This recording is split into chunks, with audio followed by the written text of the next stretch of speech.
Well, I am so excited that I get to do another one of these former missionaries in cars getting coffee with another good friend of mine, Phil Kinley. Thanks so much for joining me. We're gonna go and get some coffee together and then come back. How does that sound? Sounds great.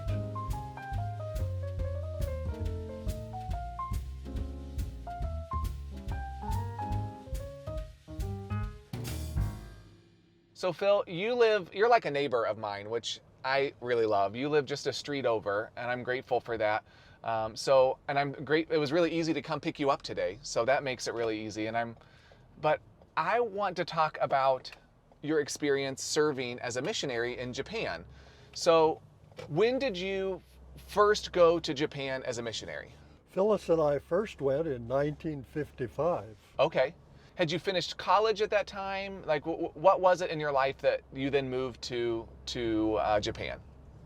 Well, from my high school days, I felt called to mission service. Okay. And so when I was in college and seminary, I made those wishes known. Okay. And so Dr. Adam Miller, who was also the president of the missionary board, was a former missionary in Japan. Okay. And the church in Japan was asking for missionaries, and so he asked us to consider going to Japan. And after thinking and praying about it, well, we accepted the call. That's awesome.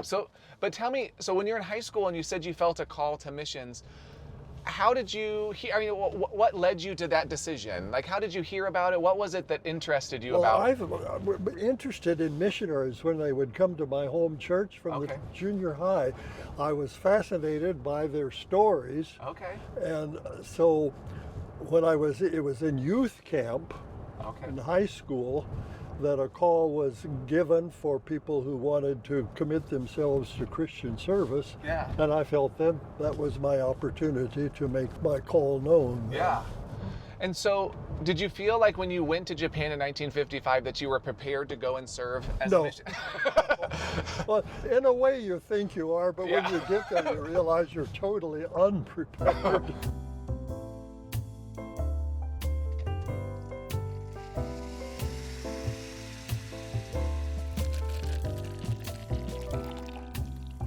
So we call this Former Missionaries in Cars Getting Coffee, and I realized I really didn't have any coffee for you. So we came to one of my favorite local coffee shops, Jackrabbit. Now I can officially call it Former Missionaries in Cars Getting Coffee. Otherwise, it just would have been Andrew driving around former missionaries in a circle, which is less interesting.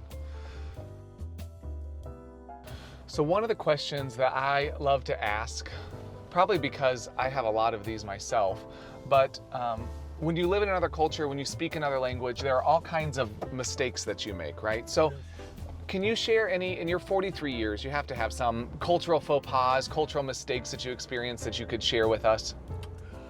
When we first went to Japan, shortly thereafter, we became pastors of the Tachikawa Church, and the church had a day kindergarten. One afternoon, one of the mothers brought her newborn baby to show to the kindergarten teachers. As well as being pastor, I was also the director of the kindergarten, although I didn't know anything about it. But they were admiring the baby, and I was standing there, and so I thought that I should say something too. And so I opened my big mouth and added an extra syllable to what I should have said. Instead of saying you have a cute baby, what came out was, my, what a pitiful looking child you've had. Oh, that's very...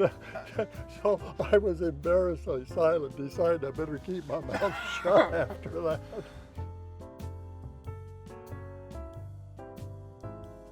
So if somebody was thinking today about serving globally, they were thinking about engaging in that kind of work, what kind of advice would you give them?